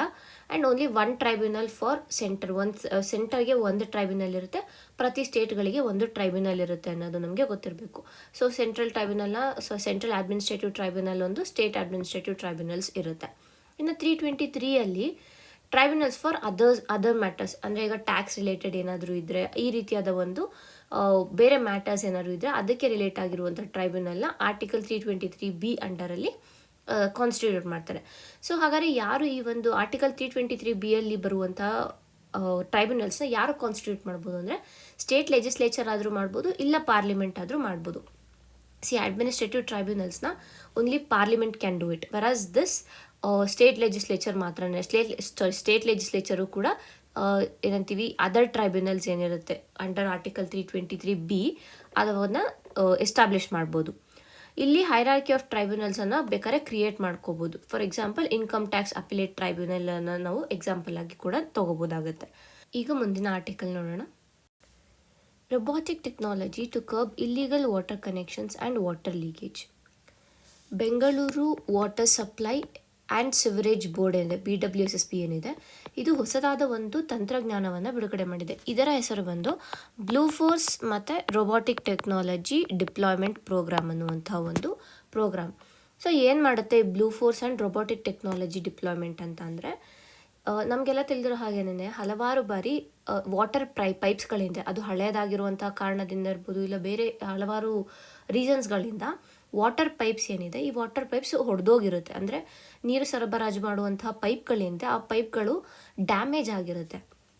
ಸೊ ಎಲ್ಲಿ ಡ್ಯಾಮೇಜ್ ಆಗಿದೆ ಅಂತ ಗೊತ್ತಾಗ್ದಿರ ಏನು ಮಾಡ್ತಾರೆ, BWSSB ಅವರು ಅಂದರೆ ಇಡೀ ರೋಡನ್ನು ಅಗೆಯೋದಿರ್ಬೋದು, ಈ ರೀತಿಯಾಗಿ ಮಾಡ್ತಾಯಿದ್ರು. ಸೊ ಇದರಿಂದ ಒಂದು ಕಡೆ ಟೈಮ್ ಡಿಲೇ ಇರ್ತಾಯಿತ್ತು, ಅಂದರೆ ಆ ಒಂದು ಪ್ರಾಬ್ಲಮ್ನ ಸಾಲ್ವ್ ಮಾಡೋಕ್ಕೆ. ಮತ್ತೊಂದು ಕಡೆ ಎಫಿಷಿಯನ್ಸಿ ಪ್ರಾಬ್ಲಮ್ ಕೂಡ ಇತ್ತು, ಅಂದರೆ ಎಫಿಷಿಯೆಂಟಾಗಿ ವರ್ಕ್ ಮಾಡೋಕ್ಕಾಗ್ತಾ ಇರಲಿಲ್ಲ. ಏಕೆಂದರೆ ಈಗ ಒಂದು 100 ಮೀಟರ್ಸ್ ರೋಡ್ ಇದೆ ಅಂದರೆ ಇಲ್ಲೆಲ್ಲೋ ಆ್ಯಕ್ಚುಲಿಯಾಗಿ ಪ್ರಾಬ್ಲಮ್ ಇರೋದು, ಬಟ್ ಈ ಕಡೆಯಿಂದ ಈ ಫುಲ್ ರೋಡ್ನ ನಾವು ಡಿಗ್ ಮಾಡ್ಕೊಂಡು ಬರಬೇಕಾಗ್ತಾಯಿತ್ತು. ಸೊ ಈಗ ಏನಾಗಿದೆ, ಈ ಹೊಸ ಒಂದು ರೋಬೋಟಿಕ್ ಟೆಕ್ನಾಲಜಿಯಿಂದ ಏನಾಗ್ತಾ ಇದೆ ಅಂತಂದರೆ, ಈ ರೀತಿಯಾದ ಒಂದು ಏನು ಕಾರ್ಯಾಚರಣೆ ಇದೆ, ಅಂದರೆ ಎಲ್ಲಿ ನೀರು ಪೈಪ್ಗಳು ಒಡೆದೋಗಿದೆ ಇರ್ಬೋದು, ಇಲ್ಲ ಡ್ಯಾಮೇಜ್ ಆಗಿದೆ, ಅದನ್ನು ಈಸಿಯಾಗಿ ಡಿಟೆಕ್ಟ್ ಮಾಡ್ಬೋದು ಅಂತ ಹೇಳಿದ್ದಾರೆ. ಅಂದರೆ ಅಂದರೆ ಈಗ ಏನು ಮಾಡುತ್ತೆ ಅಂದರೆ ಈ ರೋಬೋಟಿಕ್ ಸಿಸ್ಟಮು ಪೈಪ್ಲೈನ್ ಇಶ್ಯೂವನ್ನು ಸ್ಕ್ಯಾನ್ ಮಾಡ್ಕೊಂಡು ಹೋಗುತ್ತೆ. ಈ ಒಂದು ಮೆಷಿನ್ ಏನಿದೆ ಇದು ಚೆಕ್ ಮಾಡ್ಕೊಂಡು ಹೋಗುತ್ತೆ, ಅಂದರೆ ರೋಡ್ ಮೇಲೆ ಹೋಗ್ತಾ ಇರುತ್ತೆ. ಸೊ ಅದೇನಾದ್ರು ಕೆಳಗಡೆ ರೋಡ್ ಅಂಡರಲ್ಲಿ ಇರುವಂಥ ಪೈಪಲ್ಲಿ ಯಾರು ಲೀಕೇಜನ್ನು ಡಿಟೆಕ್ಟ್ ಮಾಡಿದ್ರೆ ಇಮಿಡಿಯೇಟಾಗಿ BWSSB ಒಂದು ಡ್ಯಾಶ್ ಬೋರ್ಡ್ ಏನಿರುತ್ತೆ ಆ ಡ್ಯಾಶ್ ಬೋರ್ಡ್ಗೆ ಮೆಸೇಜನ್ನು ಕಳಿಸುತ್ತೆ, ಅಂದರೆ ಇಲ್ಲಿ ಏನಂತೀವಿ ಈ ಒಂದು ಲೊಕೇಶನಲ್ಲಿ ಡ್ಯಾಮೇಜ್ ಇದೆ ಅಂತ. ಸೊ ಆಗ ಇಮಿಡಿಯೇಟಾಗಿ ಆ ಲೊಕೇಶನ್ನ ಒಂದು ಏನಂತೀವಿ ಕರೆಕ್ಟಾಗಿ ಇರುವಂಥ ಲೊಕೇಶನ್ನ ಕಳಿಸೋದ್ರಿಂದ ಏನಾಗುತ್ತೆ ಅಂತಂದರೆ ವಿತಿನ್ 24 hours ಆ ಟೈಮ್ ಡಿಲೇ ಏನಿತ್ತು ಆ ಟೈಮ್ ಡಿಲೇ ಕೂಡ ಕಡಿಮೆ ಆಗುತ್ತೆ. ಅಂದರೆ ಬೇಗ ವಿತಿನ್ 24 hours ನಾವು ಆ ಒಂದು ಪ್ರಾಬ್ಲಮನ್ನು ಸಾಲ್ವ್ ಮಾಡ್ಬೋದು ಅಂತ BWSSB ಹೇಳಿದೆ. ಸೊ ಒಂದು ಕಡೆ ಟೈಮ್ ಡಿಲೇ ಇಶ್ಯೂನು ಪ್ರಾಬ್ಲಮ್ ಆಯಿತು, ಇನ್ನೊಂದು ಕಡೆ ಎಫಿಷಿಯೆಂಟ್ ವರ್ಕ್. ಯಾಕೆಂದರೆ ಇಡೀ ರೋಡನ್ನು ಆಗಿಷ್ಟಿರಲ್ಲ, ಎಲ್ಲಿ ಪ್ರಾಬ್ಲಮ್ ಇರುತ್ತೆ ಆ ಲೊಕೇಶನನ್ನು ಮಾತ್ರ ಅಗ್ದು ಅಲ್ಲಿ ಅವರು ಸರಿ ಮಾಡ್ಬೋದು. ಆ್ಯಂಡ್ ಈ ಒಂದು ಇನಿಷಿಯೇಟಿವ್ ಏನಿದೆ ಇದು first of it's kind in India ಅಂತಲೇ ಹೇಳ್ಬೋದು. ಭಾರತದಲ್ಲಿ ಇದು ಮೊದಲ ಬಾರಿಗೆ ಈ ರೀತಿಯಾದ ಒಂದು ಟೆಕ್ನಾಲಜಿಯನ್ನು ಡಿಪ್ಲಾಯ್ ಮಾಡಿರೋದು with respect to drinking ವಾಟರನ್ನು provide ಮಾಡೋದಕ್ಕೆ ಇರ್ಬೋದು, ಮತ್ತು ಈ ಡ್ಯಾಮೇಜ್ಗಳನ್ನು ಗುರುತಿಸೋದಕ್ಕೆ ಎಲ್ಲನೂ. ಮತ್ತೊಂದು ಕೆಲಸ ಏನು ಈ ಒಂದು ಬ್ಲೂ ಫೋರ್ಸ್ ಮತ್ತು ರೊಬೋಟಿಕ್ ಟೆಕ್ನಾಲಜಿದು ಅಂತಂದರೆ, ಈ ಇಲ್ಲೀಗಲ್ಲಾಗಿ ವಾಟರ್ ಸಪ್ಲೈ ಕನೆಕ್ಷನನ್ನು ತೊಗೊಂಡಿರ್ತಾರೆ. ಇಲ್ಲೀಗಲ್ ವಾಟರ್ ಕನೆಕ್ಷನ್ ಏನು ತೊಗೊಂಡಿರ್ತಾರೆ ಇದನ್ನು ಕೂಡ ಈ ಒಂದು ಬ್ಲೂ ಫೋರ್ಸ್ ಮತ್ತು ರೋಬೋಟಿಕ್ ಟೆಕ್ನಾಲಜಿ ಅಂದರೆ ಇದು ಐಡೆಂಟಿಫೈ ಮಾಡುತ್ತೆ ಅಂತ ಹೇಳ್ತಾ ಇದ್ದಾರೆ. ಸೊ ಇದರಿಂದ ಏನಾಗುತ್ತೆ ಅಂತಂದರೆ ಬೆಂಗಳೂರಲ್ಲಿ ಆಗ್ತಾ ಇರುವಂತಹ 28% ವಾಟರ್ ಲಾಸ್ ಏನಿದೆ ಬಿಕಾಸ್ ಆಫ್ ಲೀಕೇಜ್, ಈ 28% ಲಾಸ್ ಏನಿದೆ ಆ ಲಾಸನ್ನು ಇದು ಕಡಿಮೆ ಮಾಡುತ್ತೆ ಅಂತ ಹೇಳ್ತಾ ಇದ್ದಾರೆ. ಆ್ಯಂಡ್ ಇದುವರೆಗೂ 16 ಬ್ಲೂ ಫೋರ್ಸನ್ನು ಅವರು ಫಾರ್ಮ್ ಮಾಡಿದ್ದಾರೆ. ಆ್ಯಂಡ್ ಈಚ್ ಬ್ಲೂ ಫೋರ್ಸ್ ಯೂನಿಟಲ್ಲೂ 3 ಜನ ಇರ್ತಾರೆ, 3 members in each blue force unit ಇರ್ತಾರೆ. ಆ್ಯಂಡ್ ಈ ಆಪರೇಷನ್ಸ್ ಏನಿದೆ ಇದನ್ನು ಬೈ ದಿಸ್ ವೀಕೆಂಡ್ ಅಷ್ಟರಲ್ಲಿ ಈ ಒಂದು ಆಪರೇಷನ್ಸನ್ನ ಸ್ಟಾರ್ಟ್ ಮಾಡ್ತೀವಿ ಅಂತ ಕೂಡ ಇಲ್ಲಿ ಹೇಳಿದ್ದಾರೆ. ಸೊ ಈ ಒಂದು ಆರ್ಟಿಕಲ್ ನಮ್ಮ ಎಕ್ಸಾಮ್ ಪಾಯಿಂಟ್ ಆಫ್ ವ್ಯೂ ಅಲ್ಲಿ ಎಲ್ಲಿ ಬರುತ್ತೆ ಅಂದರೆ ಎಲ್ಲಿ ನಾವು ಇದನ್ನ ಫಿಟ್ ಮಾಡ್ಕೋಬೋದು ಅಂತ ನೋಡೋಕೆ ಹೋದರೆ, ಈಗಾಗಲೇ ನಾನು ಹೇಳಿದೆ it is first of it's kind initiative ಅಂತ. ಸೊ ಭಾರತದಲ್ಲಿ ಇದನ್ನ ಎಲ್ಲೂ ಯೂಸ್ ಮಾಡಿಲ್ಲ. ಸೊ ಹಾಗಾಗಿ ಇದನ್ನ ಎಲ್ಲಿ ಯೂಸ್ ಮಾಡ್ತೀರಾ ನೀವು ಆನ್ಸರ್ ರೈಟಿಂಗಲ್ಲಿ ಅಂತ ಬಂದಾಗ, science and technology with respect to robotics ಏನಾದ್ರು ಕ್ವೆಶನ್ ಕೇಳಿದ್ರೆ ಅಲ್ಲಿ ನಾವು ಇದನ್ನು ಕೋಟ್ ಮಾಡ್ಬೋದು. ಇದು ಫಸ್ಟ್ ಪಾಯಿಂಟ್ ಇಲ್ಲಿ ಮೇನ್ಸಲ್ಲಿ. ಮತ್ತು ಎಸ್ಸೆಯಲ್ಲಿ ರೋಬೋಟಿಕ್ ಟೆಕ್ನಾಲಜಿ ಇಲ್ಲ ಟೆಕ್ನಾಲಜಿ ಡೆವಲಪ್ಮೆಂಟ್ ಹೇಗೆ ಆಗ್ತಾಯಿದೆ ಅನ್ನೋದ್ರ ಬಗ್ಗೆ ಏನಾದ್ರು ಎಸ್ಸೆ ಇತ್ತು ಅಂದರೆ ಅಲ್ಲಿ ನೀವು ಇದನ್ನ ಕೋಟ್ ಮಾಡ್ಬೋದು. ಮತ್ತು ಎಲ್ಲಿ ಇದನ್ನು ನಾವು ನೋಡ್ಬೋದು ಅಂತಂದರೆ ಎಲ್ಲಿ ಯೂಸ್ ಮಾಡ್ಬೋದು ಆನ್ಸರ್ ರೈಟಿಂಗಲ್ಲಿ ಅಂತಂದರೆ, ವಾಟರ್ ಲಾಸ್ ಅಥವಾ ವಾಟರ್ ಎಫಿಷಿಯನ್ಸಿಯನ್ನು ಯಾವ ರೀತಿಯಾಗಿ ಕಾಪಾಡ್ಕೋಬೋದು ಅಂತ ಬಂದಾಗ ಸಜೆಸ್ಟೆಡ್ ಮೆಷರ್ಸ್ ಏನು ಕೊಡ್ತೀವಿ ಇಲ್ಲ ವೇ ಫಾರ್ವರ್ಡ್ ಏನಿದೆ ಅಲ್ಲಿ ಇದನ್ನು ನಾವು ಕೋಟ್ ಮಾಡ್ಬೋದಾಗುತ್ತೆ. So this article is mainly with respect to mains ಅಂತಲೇ ಹೇಳ್ಬೋದು. ಮುಂದಿನ ಆರ್ಟಿಕಲ್ ನೋಡೋಣ. ಫೆಬ್ರವರಿಯಿಂದ ಇಂದಿರಾ ಕಿಟ್ ಇಂದಿರಾ ಕಿಟ್ ಯೋಜನೆ ಏನಿದೆ ಅದನ್ನು ಸ್ಟಾರ್ಟ್ ಮಾಡ್ತೀವಿ ಅಂತ ಮುನಿಯಪ್ಪನವರು ಹೇಳಿದ್ದಾರೆ. ನಮ್ಮ ಮಿನಿಸ್ಟರ್ ಮುನಿಯಪ್ಪನವರಿದ್ದಾರೆ, ಅವರು ಈ ಒಂದು ಹೇಳಿಕೆಯನ್ನು ನೀಡಿದ್ದಾರೆ. ಸೊ ಇವಾಗ ನಮಗೆ exam point of view this is entirely with respect to prelims ಅಂತಲೇ ಹೇಳ್ಬೋದು. ಸೊ ಪ್ರಿಲಿಮ್ಸಲ್ಲಿ ಎಲ್ಲಿ ನಮಗೆ ಅಂದರೆ ಡೈರೆಕ್ಟಾಗಿ ಇಂದಿರಾ ಕಿಟ್ ಬಗ್ಗೆ ಕೇಳ್ಬೋದು, ಅಂದರೆ ಡೈರೆಕ್ಟ್ ಕ್ವೆಶನ್ಸ್ ಇಂದಿರಾ ಕಿಟ್ ಬಗ್ಗೆ ಕೇಳ್ಬೋದು. ಇನ್ನು ಮೇನ್ಸ್ ಬಗ್ಗೆ ನಾವು ನೋಡೋದಾದರೆ ಮೇನ್ಸಲ್ಲಿ ಯಾವ ರೀತಿಯಾಗಿ ಇದನ್ನ ನಾವು ಇನ್ಕ್ಲೂಡ್ ಮಾಡ್ಬೋದು ಅಂತಂದರೆ with respect to food security issue ಬಂದಾಗ ಅಲ್ಲಿ ಗೌರ್ಮೆಂಟ್ ಯಾವ ರೀತಿಯಾದ ಸ್ಟೆಪ್ಸ್ ತೊಗೊಂಡಿದೆ ಅಂದಾಗ ಇಲ್ಲಿ ಈ ಒಂದು ಏನಂತೀವಿ ಇನಿಷಿಯೇಟಿವನ್ನು ಅಲ್ಲಿ ನಾವು ಕೋಟ್ ಮಾಡ್ಬೋದಾಗುತ್ತೆ. ಸೊ ಈಗ ನಾವು ಇಂದಿರಾ ಕಿಟ್ ಬಗ್ಗೆ ತಿಳ್ಕೊಳ್ಳೋಣ. ಕರ್ನಾಟಕದ ಅನ್ನಭಾಗ್ಯ ಯೋಜನೆ ಏನಿದೆ, ಈ ಅನ್ನಭಾಗ್ಯ ಯೋಜನೆ ಅಡಿಯಲ್ಲೇನೆ ಹೊಸದೊಂದು ಕಾರ್ಯಕ್ರಮ ಈ ಇಂದಿರಾ ಕಿಟ್ ಆಗಿದೆ. ಸೊ ಫಸ್ಟ್ ಪಾಯಿಂಟ್ ಏನು ಗೊತ್ತಿರಬೇಕು, it is under Annabhagya scheme ಏನಿದೆ, ಈ ಒಂದು ಅನ್ನಭಾಗ್ಯ ಸ್ಕೀಮ್ ಅಂಡರಲ್ಲೇನೆ ಇಂದಿರಾ ಕಿಟ್ ಯೋಜನೆ ಬರುತ್ತೆ. ಏನಕ್ಕೆ ಈ ಒಂದು ಇನಿಷಿಯೇಟಿವ್ ಅಂತಂದರೆ ಈಗಾಗಲೇ ನಾನು ಹೇಳಿರೋ ಥರ ಫುಡ್ ಸೆಕ್ಯೂರಿಟಿಯನ್ನು ಮೇಂಟೈನ್ ಮಾಡೋದಕ್ಕೆ. ಸೊ ಇದೇ ಫುಡ್ ಸೆಕ್ಯೂರಿಟಿಯನ್ನು ಮುಖ್ಯ ಧ್ಯೇಯ ಆಗಿ ಇಟ್ಕೊಂಡಿರುವಂತಹ ಯೋಜನೆ ಬಂದು ಈ ಅನ್ನಭಾಗ್ಯ ಯೋಜನೆ. ಈ ಅನ್ನಭಾಗ್ಯ ಯೋಜನೆಯ ಮೊದಲು ಅನ್ನಭಾಗ್ಯ ಯೋಜನೆ ಬಗ್ಗೆ ನೋಡಿ, ತದನಂತರ ನಾವು ಇಂದಿರಾ ಕಿಟ್ ಬಗ್ಗೆ ನೋಡೋಣ.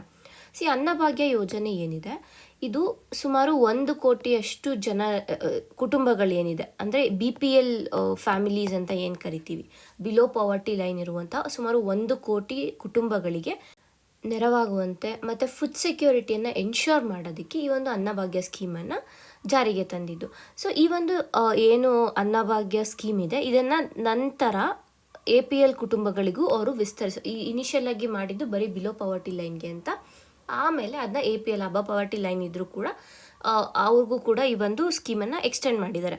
ಹಾಗಾದರೆ ಈ ಒಂದು ಅನ್ನಭಾಗ್ಯ ಸ್ಕೀಮಲ್ಲಿ ಏನೇನು ಕೊಡ್ತಾರೆ ಅಂತ ನಾವು ನೋಡಿದ್ರೆ 3 kg ಅಕ್ಕಿ, 2 kg ಗೋಧಿ, ಮತ್ತು ಅಕಸ್ಮಾತ್ ಏನಾದರೂ ಒಂದು ಸದಸ್ಯರಿದ್ದರೆ ಇದು ಹೆಚ್ಚಿನ ಜನರಿದ್ರು ಅಂದರೆ 5 kg ಅಕ್ಕಿ ಮತ್ತು ಗರಿಷ್ಠ 5 kg ಗೋಧಿಯನ್ನು ನೀಡಲಾಗ್ತಾ ಇತ್ತು.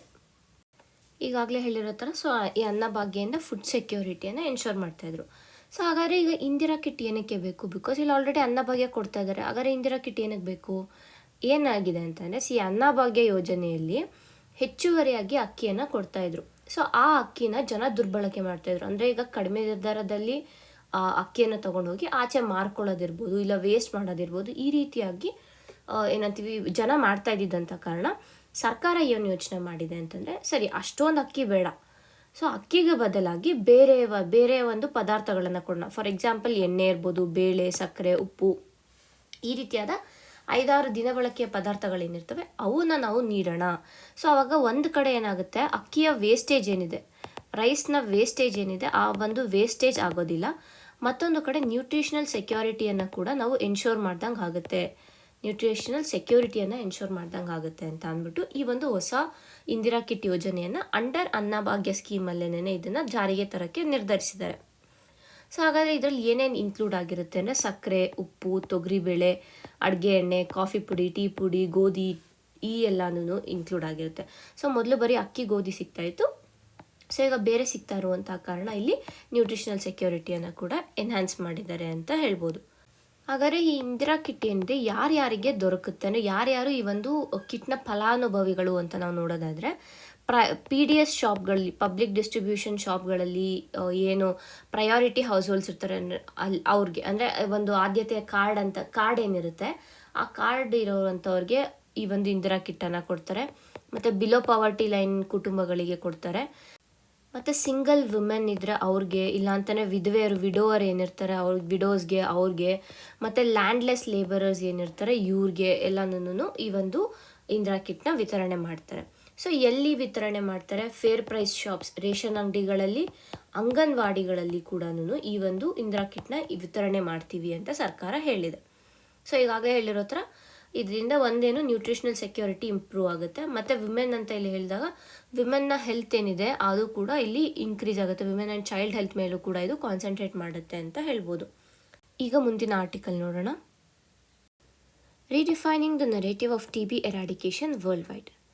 ಈ ಒಂದು ಆರ್ಟಿಕಲ್ನಲ್ಲಿ TBಯ ಬಗ್ಗೆ ಮಾತಾಡಿದ್ದಾರೆ. ಅಂದರೆ TBಯ ಒಂದು ಏನು ಪ್ರಗತಿ ಇದೆ ಅಂದರೆ ಟಿ ಬಿ ರಿಲೇಟೆಡ್ ವ್ಯಾಕ್ಸಿನೇಷನ್ಸ್ ಇರ್ಬೋದು, ಇಲ್ಲ ಬೇರೆ ಟೆಸ್ಟ್ಸ್ಗಳೇನಿದೆ, ಈ ಟೆಸ್ಟ್ಗಳು ಯಾವ ರೀತಿಯಾಗಿ ಪ್ರಗತಿಯನ್ನು ಹೊಂದಿದೆ, ಯಾವ ರೀತಿಯಾಗಿ ಪ್ರೋಗ್ರೆಸ್ ಮಾಡಿದೆ, ಭಾರತ ಇದಕ್ಕೆ ಯಾವ ರೀತಿಯಾಗಿ ಕಾಂಟ್ರಿಬ್ಯೂಟ್ ಮಾಡಿದೆ ಅನ್ನೋದ್ರ ಬಗ್ಗೆ ಈ ಒಂದು ಆರ್ಟಿಕಲ್ ಮಾತಾಡ್ತದೆ.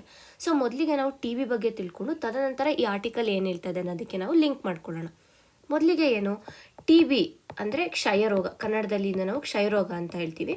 ಸೊ ಇದು ಬರುವಂಥದ್ದು ಬ್ಯಾಕ್ಟೀರಿಯಾಯಿಂದ ಬರುವಂತಹ ಒಂದು ಕಂಟೇಜಿಯಸ್ ಕಾಯಿಲೆ ಅಂತ ಹೇಳ್ಬೋದು, ಅಥವಾ ಇನ್ಫೆಕ್ಷಿಯಸ್ ಕಾಯಿಲೆ ಅಂತ ಹೇಳ್ಬೋದು.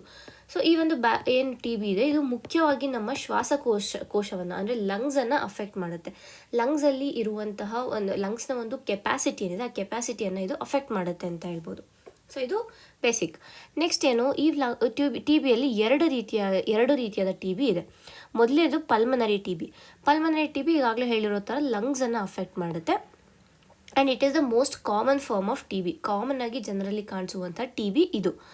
ಮತ್ತು ಈ ಒಂದು ಏನು ಪಲ್ಮನರಿ ಟಿ ಬಿ ಇದೆ, ಇದು ಏರ್ಬೋರ್ನ್ ಡ್ರಾಪ್ಲೆಟ್ಸಿಂದ ಇನ್ಫೆಕ್ಟೆಡ್ ಪರ್ಸನಿಂದ ಇನ್ನೊಬ್ಬರಿಗೆ ಸ್ಪ್ರೆಡ್ ಆಗುತ್ತೆ. ಅಂದರೆ ಈಗ ಯಾರಿಗೋ ಒಬ್ಬರಿಗೆ ಪಲ್ಮನರಿ ಟಿ ಬಿ ಇದೆ ಅಂತಂದರೆ ಅವರು ಕೆಮ್ಮಿದಾಗ ಇಲ್ಲ ಸೀನ್ದಾಗ ಅವರ ಒಂದು ಏನು ಮ್ಯೂಕಸ್ ಆಚೆ ಬರುತ್ತೆ, ಅಥವಾ ಒಂದು ಸ್ಪ್ಯೂಟಮ್ ಆಚೆ ಬರುತ್ತೆ, ಅದರಿಂದ ಸ್ಪ್ರೆಡ್ ಆಗುವಂತಹ ಡಿಸೀಸ್ ಈ ಪಲ್ಮನರಿ ಟಿ ಬಿ ಆಗಿದೆ. ಎರಡನೇದಾಗಿ ಎಕ್ಸ್ಟ್ರಾ ಪಲ್ಮನರಿ ಟಿ ಬಿ. ಈ ಎಕ್ಸ್ಟ್ರಾ ಪಲ್ಮನರಿ ಟಿ ಬಿ ಅಂದರೆ ಲಂಗ್ಸ್ನ ಬಿಟ್ಟು ಬೇರೆ ಕಡೆನೂ ಅಫೆಕ್ಟ್ ಮಾಡುತ್ತೆ. ಫಾರ್ ಎಕ್ಸಾಂಪಲ್ ಲಿಂಫ್ ನೋಡ್ಸನ್ನು ಅಫೆಕ್ಟ್ ಮಾಡೋದಿರ್ಬೋದು, ಇಲ್ಲ ಮೂಳೆಗಳನ್ನು, ಮೆದುಳನ್ನು, ಕಿಡ್ನಿಯನ್ನು, ಈ ಬೇರೆ ಬೇರೆ ಪಾರ್ಟ್ಗಳನ್ನು ಅಫೆಕ್ಟ್ ಮಾಡುವಂಥದ್ದನ್ನ ನಾವು ಎಕ್ಸ್ಟ್ರಾ ಪಲ್ಮನರಿ ಟಿ ಬಿ ಅಂತ ಕರಿತೀವಿ. ಇದು ಲೆಸ್ ಕಂಟೇಜಿಯಸ್ ಆ್ಯಂಡ್ ಆ್ಯಕ್ಚುಲ್ ಆಗಿ ಇದು ವಿತಿನ್ ದ ಬಾಡಿ, ಲಂಗ್ಸಿಂದನೇ ಸ್ಪ್ರೆಡ್ ಆಗುತ್ತೆ, ಬಟ್ ಬೇರೆ ವಿತಿನ್ ದ ಬಾಡಿ ಇರುತ್ತೆ, ಅಷ್ಟಾಗಿ ಇದು ಇನ್ಫೆಕ್ಷಿಯಸ್ ಅಲ್ಲ. ಸೊ ಇದು with respect to T B. ಏನೋ ಎರಡು ಥರ ಟಿ ಬಿ ಇರುತ್ತೆ. ಒಂದು ಲಂಗ್ಸಲ್ಲೇ ಬೆಳವಣಿಗೆ ಆಗಿ ಬೇರೆಯವ್ರಿಗೆ ಅದು ಸ್ಪ್ರೆಡ್ ಆಗುವಂಥ ಚಾನ್ಸಸ್ ಹೆಚ್ಚಿರುವಂಥದ್ದು. ಇನ್ನೊಂದು ಎಕ್ಸ್ಟ್ರಾ ಪಲ್ಮನರಿ, ಲಂಗ್ಸಿಂದ ಸ್ಟಾರ್ಟ್ ಆದರೂ ಈ ಬಾಡಿಯ ಇತರ ಭಾಗಗಳಿಗೆ ಇದು ಸ್ಪ್ರೆಡ್ ಆಗಿರುತ್ತೆ, ಅದು ಎಕ್ಸ್ಟ್ರಾ ಪಲ್ಮನರಿ ಟಿ ಬಿ. ಮತ್ತು ಇತ್ತೀಚೆಗಷ್ಟೇ ಗ್ಲೋಬಲ್ ಟಿ ಬಿ ರಿಪೋರ್ಟ್ ಅನ್ನುವಂಥ ಒಂದು ರಿಪೋರ್ಟನ್ನು ರಿಲೀಸ್ ಮಾಡಲಾಗಿದೆ. ಯಾವುದು WHO ರಿಲೀಸ್ ಮಾಡುತ್ತೆ. ಈ ಟಿ ಬಿ ರಿಪೋರ್ಟ್ ಏನು ಹೇಳ್ತಾ ಇದೆ ಅಂತಂದರೆ, ಪ್ರಪಂಚದಲ್ಲಿ ಕಾಣುವಂತಹ ಟಿ ಬಿ ಕೇಸಸಲ್ಲಿ 25% ಅಂದರೆ ಕಾಲು ಭಾಗದಷ್ಟು ಕೇಸಸ್ ಏನಿದೆ ಅದು ಭಾರತದಲ್ಲೇ ನಾವು ನೋಡ್ತಾ ಇದ್ದೀವಿ ಅಂತ ಈ ಒಂದು ಏನಂತೀವಿ ರಿಪೋರ್ಟ್ ಹೇಳ್ತಾ ಇದೆ. ಆ್ಯಂಡ್ ಸೊ ಹಾಗಾಗಿ ಈ 25% ಇಂಡೋನೇಷ್ಯಾ, ಫಿಲಿಪೀನ್ಸ್ ಇವೆಲ್ಲ ಸಣ್ಣ ಪುಟ್ಟ ದೇಶ, ಅದೆಲ್ಲ ಹೋಗಲಿ, ಪಾಕಿಸ್ತಾನದಕ್ಕಿಂತ ನೋಡಿದ್ರು, ಪಾಕಿಸ್ತಾನಕ್ಕೆ ಕಂಪೇರ್ ಮಾಡಿದ್ರು ಕೂಡ ಭಾರತದಲ್ಲಿ ಈ ಟಿ ಬಿಯ ಬರ್ಡನ್ ಏನಿದೆ ಅದು ಹೆಚ್ಚಿನದಾಗಿರೋದನ್ನ ನಾವು ನೋಡ್ಬೋದಾಗತ್ತೆ. ಸೊ ಇದೇ ನಿಟ್ಟಿನಲ್ಲಿ ಸರ್ಕಾರ ಕೆಲವು ಏನಂತೀವಿ ಬೇಸ್ಲೈನ್ಗಳನ್ನು, ಕೆಲವು ಟಾರ್ಗೆಟ್ಸ್ಗಳನ್ನು ಇಟ್ಕೊಂಡಿದೆ. ಏನು ಅಂತಂದರೆ 80% ರಿಡಕ್ಷನ್ ಇನ್ ಟಿ ಬಿ ಕೇಸಸ್ ಮತ್ತು 90% ರಿಡಕ್ಷನ್ ಇನ್ ಟಿ ಬಿ ಕೇಸಸ್. ಇದು ಏನಂತೀವಿ ಇಂತಿಷ್ಟು ಟೈಮ್ ಲೈನಲ್ಲಿ ಈ ರೀತಿಯಾಗಿ ನಾವು ಇದು ಟಿ ಬಿ ಕೇಸಸ್, ಇದು ಟಿ ಬಿ ಡೆತ್ಸನ್ನು ನಾವು ಕಡಿಮೆ ಮಾಡ್ತೀವಿ ಅಂತ ಸರ್ಕಾರ ಏನಂತೀವಿ ಒಂದು ಗುರಿಯನ್ನು ಇಟ್ಕೊಂಡಿದೆ. ಆ್ಯಂಡ್ ಬೇಸ್ಲೈನ್ ಇದಕ್ಕೆ 2015 ನೋಡಿದಾಗ 2025 ನಾವು ಇಷ್ಟು ಮಾಡ್ತೀವಿ ಅಂತ ಟಾರ್ಗೆಟನ್ನು ಇಟ್ಕೊಂಡಿದ್ದು ಸರ್ಕಾರ. ಸೊ ಇದೇ ನಿಟ್ಟಿನಲ್ಲಿ ಹಲವಾರು ಸ್ಕೀಮ್ಸ್ಗಳನ್ನು ಕೂಡ ಸರ್ಕಾರ ಇಂಟ್ರೊಡ್ಯೂಸ್ ಮಾಡಿತ್ತು. For example national T B elimination programme ಇರ್ಬೋದು, ಇಲ್ಲ ನಿಕ್ಷಯ್ ಪೋರ್ಟಲ್ ಏನಿದೆ ಈ ಪೋರ್ಟಲ್ ಇರ್ಬೋದು, ಈ ರೀತಿಯಾದ ಒಂದು ಸ್ಕೀಮ್ಸ್ಗಳನ್ನು ಸರ್ಕಾರ ಏನಂತೀವಿ ಲಾಂಚ್ ಮಾಡಿದೆ. ಬಟ್ ಸ್ಟಿಲ್ ಟಿ ಬಿಯ ಬರ್ಡನ್ 25% ಭಾರತದಲ್ಲಿ 25% ಆಫ್ ಗ್ಲೋಬಲ್ ಬರ್ಡನ್ ಇದೆ ಅಂತಂದರೆ ನಾವೇ ಊಹಿಸ್ಕೋಬೋದು ಎಷ್ಟು ಕೇಸಸ್ಗಳ ಟಿ ಬಿದಿದೆ ಅಂತ. ಸೊ ಈ ಒಂದು ಪ್ರೋಗ್ರಾಮ್ಗಳು ಸಕ್ಸಸ್, ಈ ಸ್ಕೀಮ್ಗಳು ಸಕ್ಸಸ್ ಆಗಿದೆ ಒಂದು ಮಟ್ಟಕ್ಕೆ ನೋಡಿದ್ರೆ. ಮತ್ತೊಂದು ಕಡೆ ಏನು ಅಂತಂದರೆ, ಇದು ವಿತ್ ರೆಸ್ಪೆಕ್ಟ್ ಟು ಸ್ಕೀಮ್ಸ್ ಇದೇನು, ಇಲ್ಲಿ ಮೇಯ್ನಾಗಿ ಅವ್ರು ಏನು ಮಾಡ್ತಾರೆ ಅಂತಂದರೆ ಮೆಡಿಸಿನ್ಸ್ ಕೊಡೋದಿರ್ಬೋದು, ಇಲ್ಲ ಅಂತಂದರೆ ರಿಹ್ಯಾಬಿಲಿಟೇಷನ್ ಇರ್ಬೋದು, ಈ ಒಂದು ಕೇರ್ ಏನಿದೆ ಆ ಕೇರ್ ಕೊಡೋದಿರ್ಬೋದು, ಅದೆಲ್ಲ ಈ ಒಂದು ಏನಂತೀವಿ ಸ್ಕೀಮ್ಸ್ಗಳ ಭಾಗ ಆಗಿದೆ. At the same time early ಸ್ಟೇಜಲ್ಲಿ ಡಿಟೆಕ್ಟ್ ಮಾಡೋದು ಕೂಡ ಬಹಳನೇ ಮುಖ್ಯ ಆಗುತ್ತೆ ಅಂತ ಹೇಳ್ಬೋದು. ಇದೆಲ್ಲ ಏನೋ ಡಿಟೆಕ್ಟ್ ಮಾಡಿದ್ಮೇಲೆ ತಗೊಳ್ಳೋವಂಥ ಸ್ಟೆಪ್ಸ್ ಆಗಿದೆ. ಆದರೆ ಈಗ ಡಿಟೆಕ್ಟ್ ಮಾಡೋ ಹೋದೆ ಅಂದರೆ ಈಗ ಟಿ ಬಿ ಟೆಸ್ಟನ್ನು ಮಾಡ್ತಾ ಇದ್ದೀವಿ ಅಂತಂದರೆ ಆ ಟಿ ಬಿ ಟೆಸ್ಟು ಎಫೆಕ್ಟಿವ್ ಆಗೂ ಇರಬೇಕು, ಮತ್ತು ಏನಂತೀವಿ ಬೇಗ ಪ್ರೀ ಟಿ ಬಿ ಸ್ಟೇಜಲ್ಲಿ ಇದೆ ಅಂತಲೂ ನಾವು ಡಿಟೆಕ್ಟ್ ಮಾಡುವಂಥ ಇದಿರಬೇಕು. ಅಂದರೆ ಅರ್ಲಿ ಸ್ಕ್ರೀನಿಂಗ್ ಆಗುವಂಥ ಒಂದು ಟೆಕ್ನಾಲಜಿಯನ್ನು ನಾವು ನೋಡ್ಕೋಬೇಕಾಗತ್ತೆ. ಸೊ ಅದರ ರಿಲೇಟಾಗಿ ಈ ಒಂದು ಆರ್ಟಿಕಲ್ ಮಾತಾಡ್ತಾ ಇದೆ. ಅಂದರೆ ಭಾರತ ಯಾವ ರೀತಿಯಾಗಿ ಟಿ ಬಿಯ ಒಂದು ಏನಿದೆ ಅಂದರೆ ಟಿ ಬಿಯನ್ನು ಐಡೆಂಟಿಫೈ ಮಾಡೋದಿರ್ಬೋದು, ಇಲ್ಲ ಅದರ ಸ್ಕ್ರೀನಿಂಗ್ ಇರ್ಬೋದು, ಅದಕ್ಕೆ ಬೇಕಾಗಿರುವಂಥ ಟೆಸ್ಟ್ಗಳನ್ನು ಇರ್ಬೋದು, ಭಾರತ ಯಾವ ರೀತಿಯಾಗಿ ಅಂದರೆ ಪ್ರೋಗ್ರೆಸ್ಸನ್ನು ಕಂಡಿದೆ ವಿತ್ ರೆಸ್ಪೆಕ್ಟ್ ಟು ದಿಸ್, ಅಂದರೆ ಟೆಕ್ನಾಲಜಿನ ಯಾವ ರೀತಿಯಾಗಿ ಇಂಪ್ರೂವ್ ಮಾಡ್ಕೊಂಡು ಬಂದಿದೆ ಆ್ಯಂಡ್ ಹಾಗೆಯೇ ಹೇಗೆ ಅದು ಪ್ರಪಂಚಕ್ಕೆ ಹೆಲ್ಪ್ ಮಾಡ್ತಾ ಇದೆ ಅಂತ ಅಂದ್ಬಿಟ್ಟು ಈ ಒಂದು ಆರ್ಟಿಕಲ್ನಲ್ಲಿ ಮಾತಾಡ್ತಾ ಇದ್ದಾರೆ. ಸೊ ಮೊದಲಿಗೆ ಟ್ರೆಡಿಷ್ನಲ್ ಮೆಥಡ್ ಆಗಿ ಟಿ ಬಿನ ಯಾವ ರೀತಿಯಾಗಿ ಡಯಾಗ್ನೋಸ್ ಮಾಡ್ತಾಯಿದ್ರು ಅಥವಾ ಯಾವ ರೀತಿಯಾಗಿ ಟಿ ಬಿ ಇದೆ ಅಂತ ಪತ್ತೆ ಮಾಡ್ತಾಯಿದ್ರು ಅಂತ ಹೋಗ್ಬೇಕಂತಂದರೆ ಇಟ್ ವುಡ್ ಟೇಕ್ ವೀಕ್ಸ್. ಯಾಕೆಂದರೆ ಇಲ್ಲಿ ಏನು ಮಾಡ್ತಾಯಿದ್ರು ಅಂತಂದರೆ ಆ ಒಂದು ಸ್ಪ್ಯೂಟಮನ್ನು ತೊಗೊಂಡು ಯಾರಾದರೂ ಟಿ ಬಿ ಅಫೆಕ್ಟ್ ಆಗಿದೆ ಅಂತ ಅನಿಸಿದ್ರೆ ಅವರ ಒಂದು ಸ್ಪ್ಯೂಟಮನ್ನು ತೊಗೊಂಡು ಟೆಸ್ಟ್ ಮಾಡ್ತಾಯಿದ್ರು. ಸೊ ಈ ಟೆಸ್ಟ್ ಮಾಡೋದೇನಿದೆ, ಈ testing process it would take weeks. So ವಾರಾನುಗಟ್ಟಲೆ ಆಗ್ತಾಯಿತ್ತು. ಸೊ ವಾರಾನುಗಟ್ಟಲೆ ಆಗೇನಾಗ್ತಾಯಿತ್ತು, ಆ ಟಿ ಬಿ ರಿಪೋರ್ಟ್ ಬರೋಷ್ಟರಲ್ಲಿ ಮತ್ತಷ್ಟು ಏನಂತೀವಿ ಹೆಚ್ಚಾಗ್ತಾಯಿತ್ತು. ಸೊ ಈಗ ಏನು ಮಾಡಿದ್ದಾರೆ ಅಂತಂದರೆ ಇದಕ್ಕೆ ಬದಲಾಗಿ ಈ ವೀಕ್ಸಿಗೆ ಬದಲಾಗಿ ಒಂದು ಬ್ಯಾಟ್ರಿ ಆಪರೇಟೆಡ್ PCR ಮಷಿನ್ಗಳನ್ನು ಬಿಟ್ಟಿದ್ದಾರೆ ಹೊಸದಾಗಿ. ಸೊ ಈ PCR ಮಷಿನ್ಗಳಿಂದ ಇಟ್ ಈಸ್ ಒಂದು ಕಡೆ ನಾನು ಹೇಳಿದ್ದಾಗೆ battery operated. So small battery operated ಇರೋದ್ರಿಂದ ಎಲೆಕ್ಟ್ರಿಸಿಟಿ ಇಲ್ಲದೆ ಇರೋ ಕಡೆ ಕೂಡ ಇದನ್ನು ನಾವು ಯೂಸ್ ಮಾಡ್ಬೋದು. And it gives the result very fast. ಆ ಒಂದು ಏನು ಟಿ ಬಿ ಇದೆಯಾ ಇಲ್ವಾ ಅಂತ ಚೆಕ್ ಮಾಡಿ ರಿಸಲ್ಟ್ ಏನು ಕೊಡುತ್ತೆ, ವಿತಿನ್ ಆ್ಯನ್ ಅವರ್ 1 hour ಒಳಗಡೆ ರಿಪೋರ್ಟ್ ಕೊಟ್ಬಿಡುತ್ತೆ. ಸೊ ಹಾಗಾಗಿ ಏನಾಗುತ್ತೆ, ಆ ಒಂದು ಡಯಾಗ್ನೋಸಿಸ್ ಪೀರಿಯಡ್ ಏನಿದೆ ಅದು ರೆಡ್ಯೂಸ್ ಆಗುವಂಥ ಕಾರಣ ಎಫೆಕ್ಟಿವ್ ಟ್ರೀಟ್ಮೆಂಟನ್ನು ಕೊಡ್ಬೋದಾಗುತ್ತೆ. ಈ ಒಂದು PCR ಮಷಿನ್ಗಳಿದೆ, ಇದು ಮಾಲಿಕ್ಯುಲರ್ ಡಯಾಗ್ನೋಸ್ಟಿಕ್ಸ್ ಅನ್ನುವಂಥ ಒಂದು ಟೆಕ್ನಾಲಜಿಯನ್ನು ಬಳಸೋದು. ಸೊ ಈ ಮಾಲಿಕ್ಯುಲರ್ ಡಯಾಗ್ನೋಸ್ಟಿಕ್ಸ್ ಏನಿದೆ ಇದು ಕಣಕಣವನ್ನು ಅಂದರೆ ನಮ್ಮ ಒಂದು ಬ್ಲಡ್ನ ಕಣಕಣವನ್ನು ಅದು ಈಸಿಯಾಗಿ ಟೆಸ್ಟ್ ಮಾಡಿಕೊಂಡು ಮಾಡುವಂಥ ಒಂದು ಡಯಾಗ್ನೋಸ್ಟಿಕ್ಸ್ ಆಗಿದೆ. ಆ್ಯಂಡ್ ಆಲ್ಸೋ ನೆಕ್ಸ್ಟ್ ಏನು ಹೇಳ್ತಾ ಇದೆ ಈ ಒಂದು ಆರ್ಟಿಕಲ್ನಲ್ಲಿ ಅಂದರೆ WHO ಏನಿದೆ, ವರ್ಲ್ಡ್ ಹೆಲ್ತ್ ಆರ್ಗನೈಸೇಷನ್ ಏನಿದೆ, ಈ ರೀತಿಯಾದ ಒಂದು ಮಾಲಿಕ್ಯುಲರ್ ಡಯಾಗ್ನೋಸ್ಟಿಕ್ಸ್ ಅಥವಾ ಮಾಲಿಕ್ಯುಲರ್ ಟೆಸ್ಟ್ಸನ್ನು ಆಫ್ರಿಕಾದ ಕೆಲವು ದೇಶಗಳಲ್ಲಿ ಇಂಟ್ರೊಡ್ಯೂಸ್ ಮಾಡೋದು. ಫಾರ್ ಎಕ್ಸಾಂಪಲ್ ನೈಜೀರಿಯಾ, ಮೊಜಾಂಬಿಕ್ಕು, ತಾಂಜೇನಿಯಾ ಇಲ್ಲೆಲ್ಲ ಈ ಒಂದು ಮಾಲಿಕ್ಯುಲರ್ ಟೆಸ್ಟ್ಗಳನ್ನು ಇಂಟ್ರೊಡ್ಯೂಸ್ ಮಾಡ್ತು WHO. ಸೊ ಇಂಟ್ರೊಡ್ಯೂಸ್ ಮಾಡಿದ್ಮೇಲೆ ನೈಜೀರಿಯಲ್ಲಿ ಆ ಒಂದು ಏನು ಟಿ ಬಿ ಕೇಸ್ಗಳನ್ನು ಪತ್ತೆ ಹಚ್ಚೋದು ಇತ್ತು ಅದು ಆಲ್ಮೋಸ್ಟ್ ಡಬಲ್ ಆಯಿತು. ಅಂದರೆ ಈಸಿಯಾಗಿ ಡಿಟೆಕ್ಟ್ ಮಾಡುವಂತಹ ಕಾರಣ ಹಲವಾರು ಮಂದಿಗೆ ಟಿ ಬಿ ಇದೆ ಅನ್ನುವಂತಹ ಒಂದು ಸಂಗತಿ ಬೇಗ ಪತ್ತೆ ಹಚ್ಚಲಾಯಿತು. ಅಂದರೆ ಆ ಒಂದು ಪತ್ತೆಯ ಪ್ರಮಾಣ ಏನಿದೆ ಇಟ್ ಡಬಲ್ಡ್. ಸೊ ಯಾವಾಗ ನಾವು ಬೇಗ ಡಯಾಗ್ನೋಸ್ ಮಾಡ್ತೀವಿ ಅದರಿಂದ ಏನಾಗುತ್ತೆ, ಈ ಟ್ರೀಟ್ಮೆಂಟ್ನ ಸ್ಟಾರ್ಟ್ ಮಾಡೋದೇನಿದೆ ಬೇಗ ಟ್ರೀಟ್ಮೆಂಟನ್ನು ಸ್ಟಾರ್ಟ್ ಮಾಡ್ತೀವಿ. ಸೊ ಇದರಿಂದ ಏನಾಗುತ್ತೆ, ಆ ಇನ್ಫೆಕ್ಷನ್ ಕೂಡ ಕಡಿಮೆ ಆಗುತ್ತೆ ಆ್ಯಂಡ್ ಆಲ್ಸೋ ಈ ಏನು ಸಾವಿನ ಪ್ರಮಾಣ ಏನಿದೆ ಅದು ಕೂಡ ಕಡಿಮೆ ಆಗುತ್ತೆ ಅಂತ. ಇಲ್ಲಿ WHO ಅಪ್ರೂವ್ಡ್ ಕಿಟ್ಸ್ ಮಾಲಿಕ್ಯುಲರ್ ಟೆಸ್ಟ್ಸನ್ನು ಇಲ್ಲಿ ಕೊಟ್ಟರು ಆಫ್ರಿಕಾದ ದೇಶಗಳಿಗೆ ಅಂತಂದು. ಸೊ ಯಾವ ಒಂದು ಕಿಟ್ ಅಂದರೆ ಯಾವ ಒಂದು ಟೆಸ್ಟನ್ನು ಕೊಟ್ಟಿದ್ದು ಅಂದರೆ ಟ್ರೂನ್ಯಾಟ್. ಇದು ಭಾರತದ ಒಂದು ಟೆಸ್ಟ್ ಆಗಿದೆ. ಭಾರತ ಏನಂತೀವಿ ಡೆವಲಪ್ ಮಾಡಿರುವಂಥ ಒಂದು ಟಿ ಬಿ ಟೆಸ್ಟ್ ಆಗಿರುತ್ತೆ. This is with respect to molecular diagnostics. So ಇದನ್ನು ಇಲ್ಲಿ ನೈಜೀರಿಯಾಲಿ ಮತ್ತು ತಾಂಜೇನಿಯಾ ಇರ್ಬೋದು, ಮೊಜಾಂಬಿಕ್ ಇರ್ಬೋದು, ಇಲ್ಲೆಲ್ಲ ನಾವು ಅಂದರೆ ಭಾರತ ಅಲ್ಲಿಗೆ ಕಳಿಸಿದೆ ಈ ಒಂದು ಟ್ರೂನ್ಯಾಟ್ ಮೆಷಿನ್ಗಳನ್ನು. ಸೊ ಇದು ಒಂದು ಪಾರ್ಟ್ ಆಯಿತು. ನೆಕ್ಸ್ಟ್ ನಾವು ನೋಡೋದಾದರೆ ಭಾರತದ ರೋಲ್ ಏನು ವಿತ್ ರೆಸ್ಪೆಕ್ಟ್ ಟು ಗ್ಲೋಬಲ್ ಇನೋವೇಷನಲ್ಲಿ, ಅಂದರೆ ಟಿ ಬಿಯ ಗ್ಲೋಬಲ್ ಇನೋವೇಷನ್ ಏನಾದ್ರು with respect to T B global ಇನೋವೇಷನಲ್ಲಿ ಟಿ ಬಿ ಎರಾಡಿಕೇಷನಲ್ಲಿ ಭಾರತ ಯಾವ ರೀತಿಯಾಗಿ ತನ್ನ ಒಂದು ರೋಲನ್ನು ನಿಭಾಯಿಸ್ಬೋದು ಅಂತ ನಾವು ನೋಡೋಕ್ಕೆ ಹೋದರೆ ಇತ್ತೀಚೆಗಷ್ಟೇ ಏನಾಗಿದೆ ಅಂದರೆ ಕೊಚಾನ್ ಪ್ರೈಸ್ ಅಂತ ಒಂದು ಪ್ರೈಸನ್ನು ನೀಡಿದ್ದಾರೆ. ಈ ಕೊಚಾನ್ ಪ್ರೈಸ್ ಏನಿದೆ ಇದನ್ನು ನೀಡುವಂಥದ್ದು ಕೊಚಾನ್ ಫೌಂಡೇಶನ್ ರಿಪಬ್ಲಿಕ್ ಆಫ್ ಕೊರಿಯಾದ ಒಂದು ಕೊಚಾನ್ ಫೌಂಡೇಶನ್ ಅನ್ನುವಂಥ ಫೌಂಡೇಶನ್ ಏನಿದೆ ಅದು ಈ ಒಂದು ಕೊಚಾನ್ ಪ್ರೈಸನ್ನು ಕೊಡುತ್ತೆ. ಏನಕ್ಕೆ ಈ ಕೊಚಾನ್ ಪ್ರೈಸ್ ಕೊಡೋದು ಅಂತಂದರೆ ಈ ಟಿ ಬಿಯನ್ನು ನಿಯಂತ್ರಿಸೋದಕ್ಕೆ ಏನಾದರೂ ಒಂದು ಕಾಂಟ್ರಿಬ್ಯೂಷನ್ ಮಾಡಿದರೆ ಆ ಒಂದು ಕಾಂಟ್ರಿಬ್ಯೂಷನನ್ನು ಐಡೆಂಟಿಫೈ ಮಾಡಿ ಕೊಚಾನ್ ಪ್ರೈಸನ್ನು ಕೊಡ್ತಾರೆ. ಈ ವರ್ಷ ಭಾರತದ ಗೋವಾ ಬೇಸ್ಡ್ ಮಾಲ್ಬಿಯೋ ಡಯಾಗ್ನೋಸ್ಟಿಕ್ಸ್ ಏನಿದೆ ಅದು ತನ್ನ ಒಂದು ಟ್ರೂನ್ಯಾಟ್ ಪ್ಲ್ಯಾಟ್ಫಾರ್ಮ್ಗೆ ಅವಾರ್ಡನ್ನು ತೊಗೊಂಡಿದೆ. ಈ ಕೊಚಾನ್ ಪ್ರೈಸನ್ನು ಅದು ಪಡೆದಿದೆ ಅಂತ ಹೇಳ್ಬೋದು. ಸೊ ಇದರಿಂದ ಏನಾಗುತ್ತೆ ಅಂತಂದರೆ ಭಾರತ ಬೇಸ್ಡ್ ಡಯಾಗ್ನೋಸ್ಟಿಕ್ ಸೆಂಟರ್ಗೆ ಇಷ್ಟು ಒಂದು ಹೆಮ್ಮೆಯ ಅವಾರ್ಡ್ ಬಂದಿದೆ ಅಥವಾ ಹೆಮ್ಮೆಯ ಪ್ರೈಸ್ ಬಂದಿದೆ ಅಂತ ಅಂದರೆ this not only reflect scientific innovation but also health ಈಕ್ವಿಟಿಗೆ ಭಾರತ ನೀಡ್ತಾ ಇರುವಂಥ ಒಂದು ಕಾಂಟ್ರಿಬ್ಯೂಷನನ್ನು ಇದು ತೋರಿಸುತ್ತೆ ಅನ್ನೋದನ್ನ ನಾವು ಇಲ್ಲಿ ನೋಡ್ಬೋದಾಗುತ್ತೆ. ಮತ್ತು ಈ ಟ್ರೂನ್ಯಾಟ್ ಡಿವೈಸ್ ಅಂದರೆ ಈಗಾಗಲೇ ನಾನು ಹೇಳಿದೆ ಆಫ್ರಿಕಾಲಿ ಮಾತ್ರ ಅಲ್ಲ, ಆಫ್ರಿಕಾ ಜೊತೆಗೆ ಯುರೋಪಿಯನ್ ನೇಷನ್ಸಲ್ಲೂ ಈಸ್ಟರ್ನ್ ಯುರೋಪಿಯನ್ ಪಾರ್ಟ್ ಏನಿದೆ ಅಲ್ಲೂ ಕೂಡ ಈ ಟ್ರೂನ್ಯಾಟ್ ಡಿವೈಸ್ಗಳನ್ನು ನಾವು ಭಾರತ ಕಳಿಸಿದೆ ಅಂತ ಹೇಳ್ಬೋದು. So this is with respect to ಏನು ಅವಾರ್ಡ್ ಏನು ಬಂದಿದೆ ಮತ್ತು ಭಾರತ ಯಾವ ರೀತಿಯಾಗಿ ಗ್ಲೋಬಲ್ ಬರ್ಡನ್ ಆಫ್ ಟಿ ಬಿಗೆ ಕಾಂಟ್ರಿಬ್ಯೂಟ್ ಮಾಡ್ತಾ ಇದೆ, ಅಂದರೆ ಟಿ ಬಿ ರೆಕಗ್ನಿಷನ್ ಎರಾಡಿಕೇಷನ್ಗೆ ಭಾರತ ಹೇಗೆ ವರ್ಲ್ಡ್ ವೈಡ್ ಕಾಂಟ್ರಿಬ್ಯೂಟ್ ಮಾಡ್ತಾ ಇದೆ ಅನ್ನೋದ್ರ ಬಗ್ಗೆ ಆಯಿತು. ಇನ್ನು ನಾವು ನೋಡಿದರೆ ಭಾರತದ ರೋಲ್ ಏನು with respect to decentralise T B control ಅಂತ ನಾವು ನೋಡಬೇಕಾಗುತ್ತೆ. ಇಷ್ಟು ವರ್ಷ ಏನಾಗ್ತಾ ಇತ್ತು ಅಂತಂದರೆ, ಈಗ national T B elimination programme ಈಗಾಗಲೇ ನಾನು ಮಾತಾಡಿದೆ, ನಿಕ್ಷಯ್ ಪೋರ್ಟಲ್ ಮಾತಾಡಿದೆ, ಇವೆಲ್ಲವೂ ಕೂಡ ಏನು ಹೊಸ ಹೊಸ ಟೆಕ್ನಾಲಜೀಸ್ ಇದೆ ಆ ಟೆಕ್ನಾಲಜಿ ಬೇಸಿಸ್ ಮೇಲೆನೇ ಇದೆಲ್ಲ ಬಿಲ್ಡ್ ಮಾಡಿರೋದು.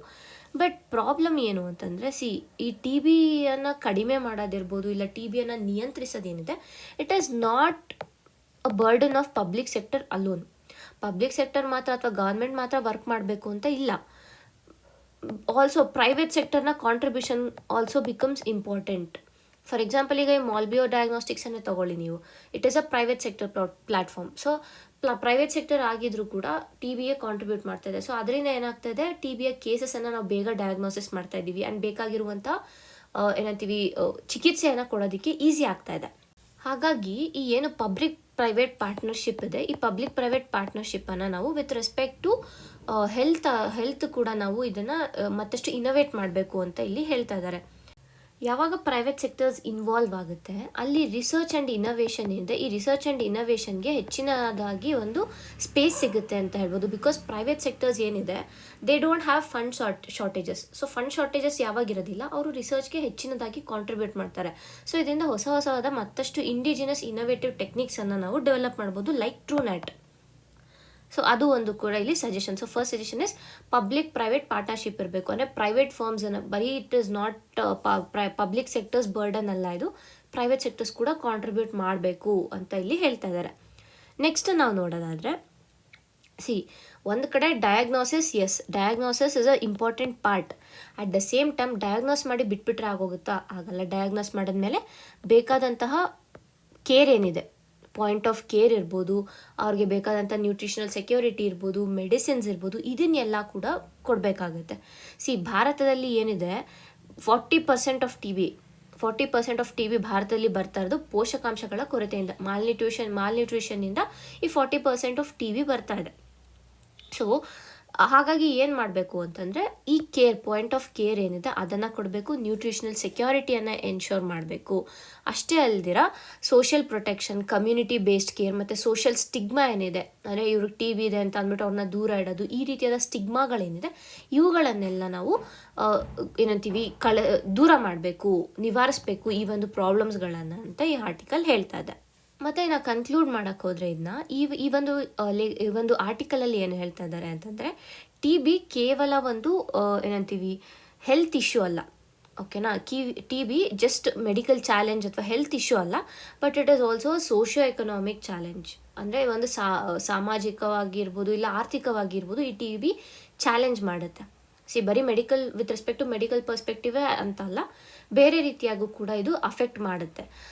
ಹಾಗಾಗಿ ಭಾರತ ಏನು ಮಾಡಬೇಕು ಅಂತಂದರೆ, ಹೊಸದಾದ ಇನೋವೇಷನ್ಸ್ ಏನಿದೆ ಇದನ್ನು ಕೇವಲ ಹೆಲ್ತ್ ಸೊಲ್ಯೂಷನ್ ಆಗಿ ಪರಿಗಣಿಸದೆ ನ್ಯೂಟ್ರಿಷನ್ ಇರ್ಬೋದು, ಈಕ್ವಿಟಿ ಇರ್ಬೋದು, ಸಸ್ಟೈನಬಲ್ ಇನ್ವೆಸ್ಟ್ಮೆಂಟ್ ಆಗಿ ಪರಿಗಣಿಸಬೇಕು ಅಂತ ಈ ಒಂದು ಆರ್ಟಿಕಲ್ನಲ್ಲಿ ಹೇಳ್ತಾ ಇದ್ದಾರೆ. ಇಷ್ಟು ಈ ದಿನದ ಆರ್ಟಿಕಲ್ಗಳಾಗಿವೆ. ಧನ್ಯವಾದಗಳು.